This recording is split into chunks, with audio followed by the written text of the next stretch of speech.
think sometimes it's fair to ask the question, when you're in love with somebody, when you're close to somebody, what's more important? To be close or to be intimate?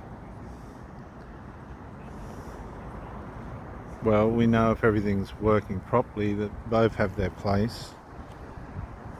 But at the end of the day, if you can't be close to somebody, then intimacy is no different to really anything else. It's just a momentary phase that you go through when you're needing something like food.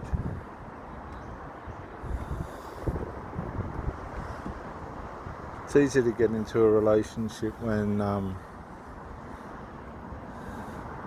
you need something. But what about when all your needs are met? What about when you've caught up to yourself?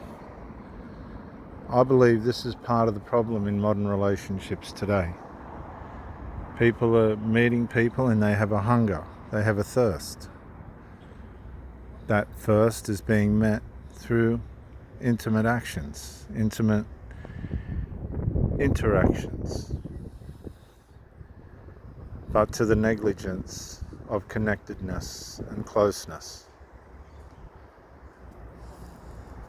I don't talk about narcissism very much, but one thing I do know about it is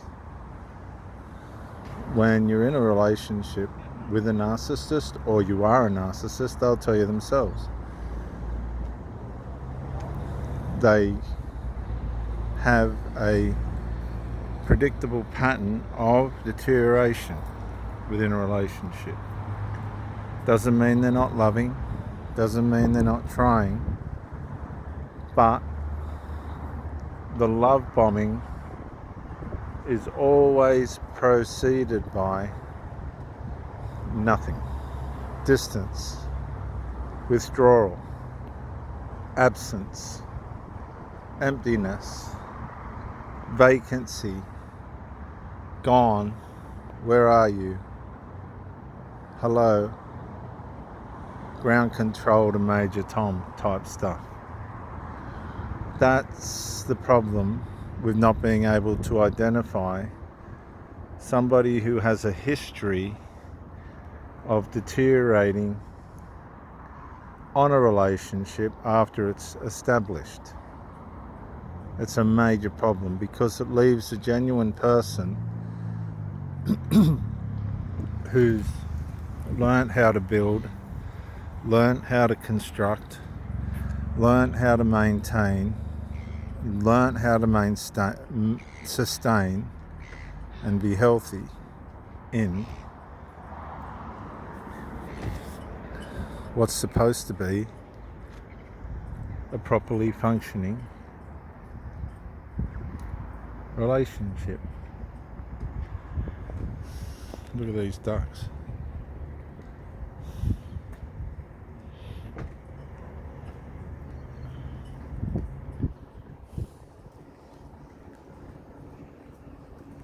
There's some good footage of a family working together.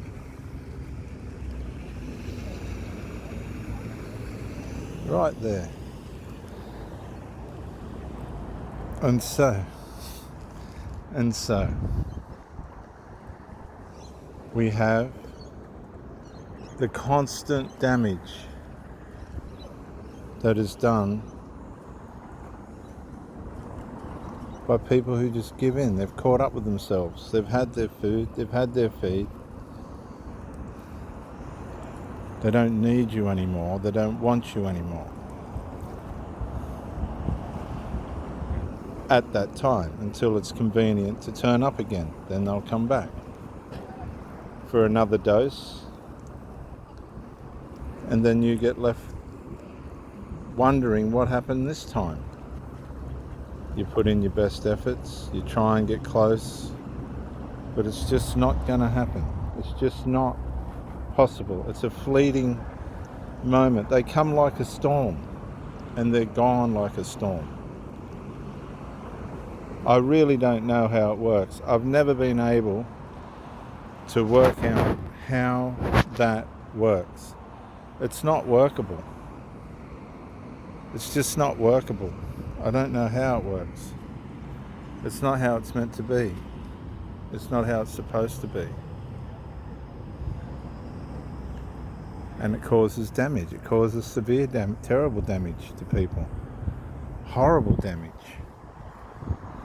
Because somebody's trying to love somebody that's not going to play a role in which that is able.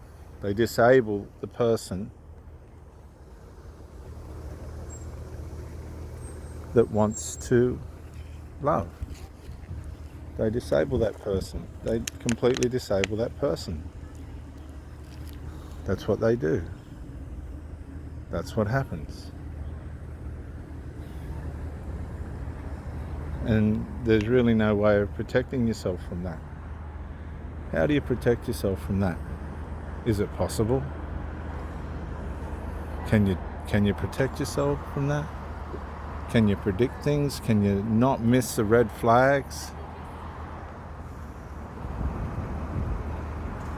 Can you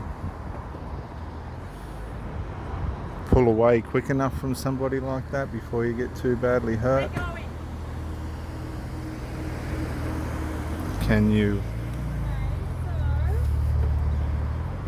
navigate an escape plan once your heart's connected to somebody like that? Because they don't care, they're just following their lust. They're just following a lust that deceives. A lust that is unquenchable. And I've said this before, they're like vampires. They draw on you, you put back in, you give, you put in, and then they take. But then they go. It's like a vampire coming out at night, only comes out at night and disappears in the day. That's what it's like. That's what this type of person is like.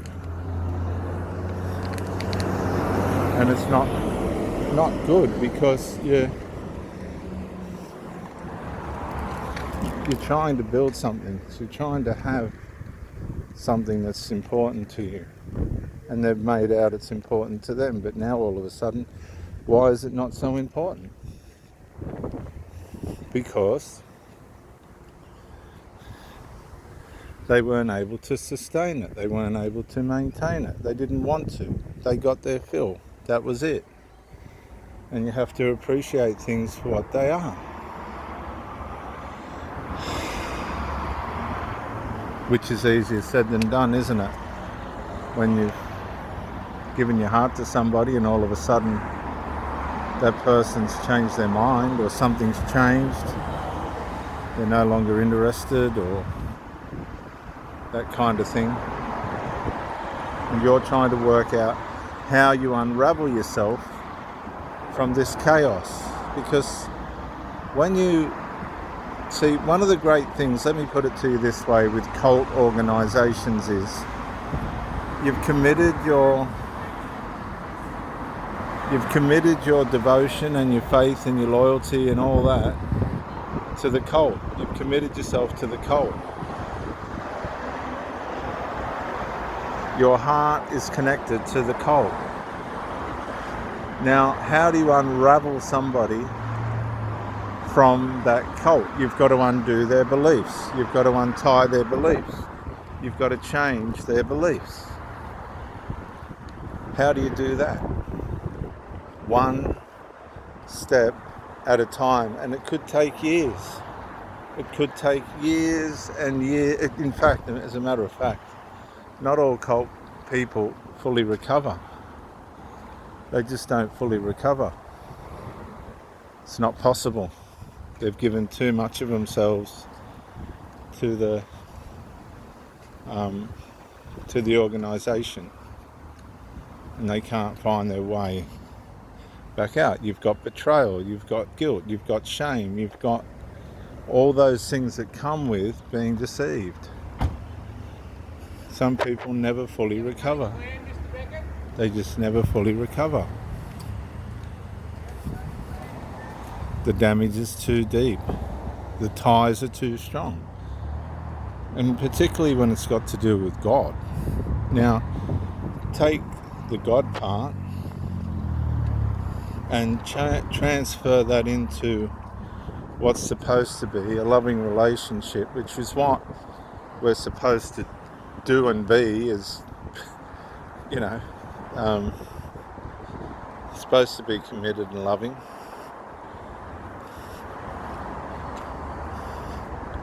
Negotiative.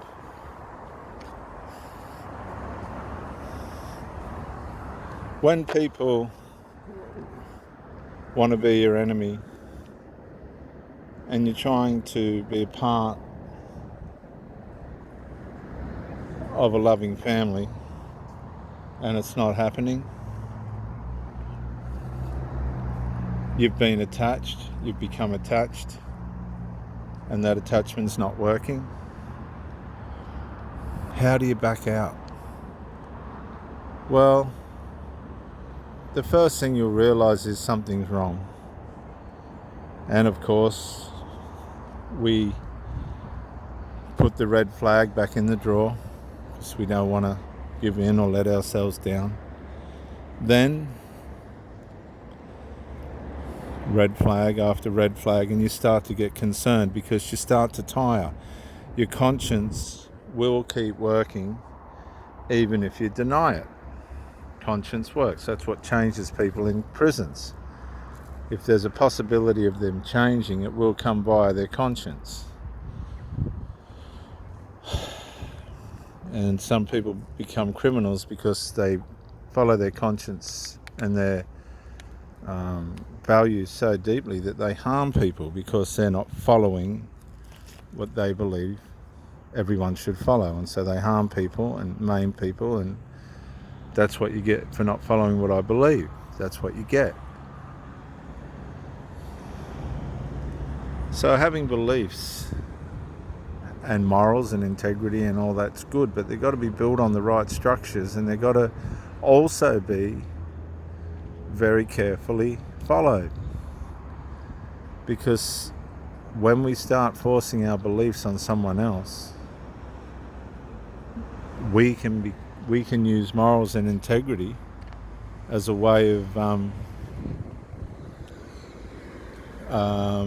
bloody against people. A lot of young people do this. A lot of young people fall for this. So there's a balance. But once you're enmeshed with somebody, once you're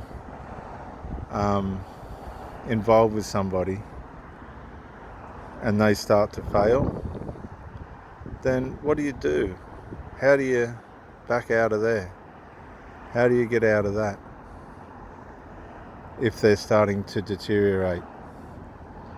If they're one of these types that just can't make it, they start to withdraw. They're not wanting to see you as much anymore. You're still trying the best you can. They've just had a change of heart.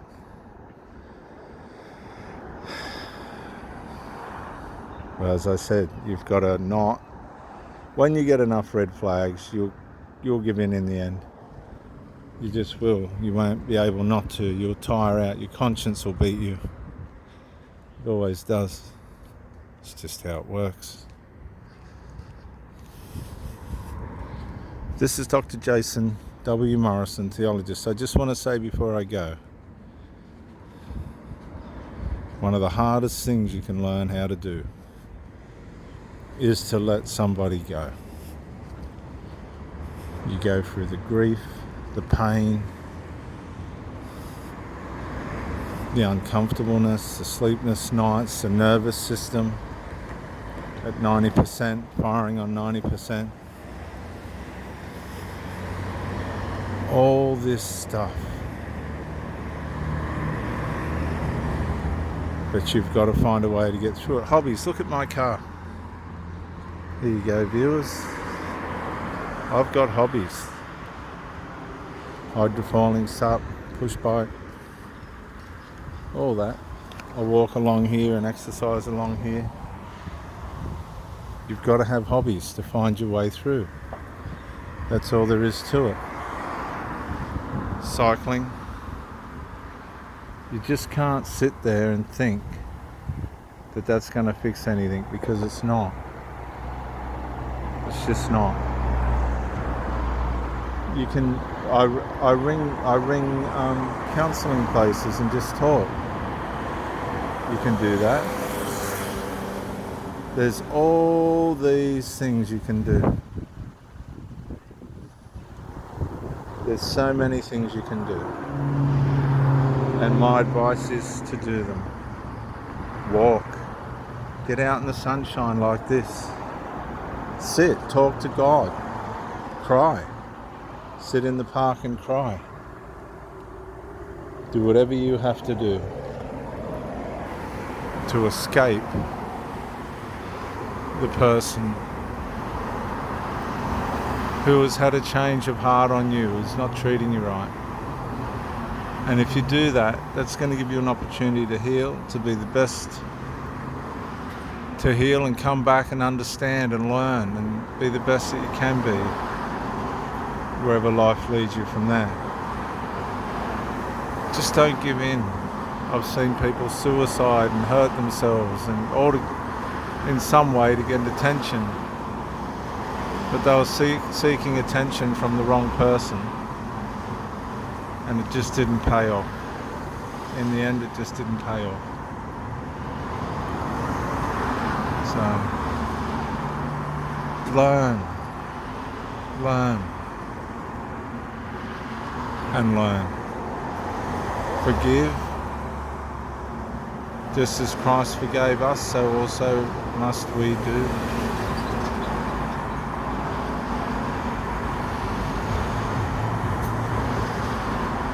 This is Dr. Jason W. Morrison, theologist, New South Wales, Australia. Bye for now.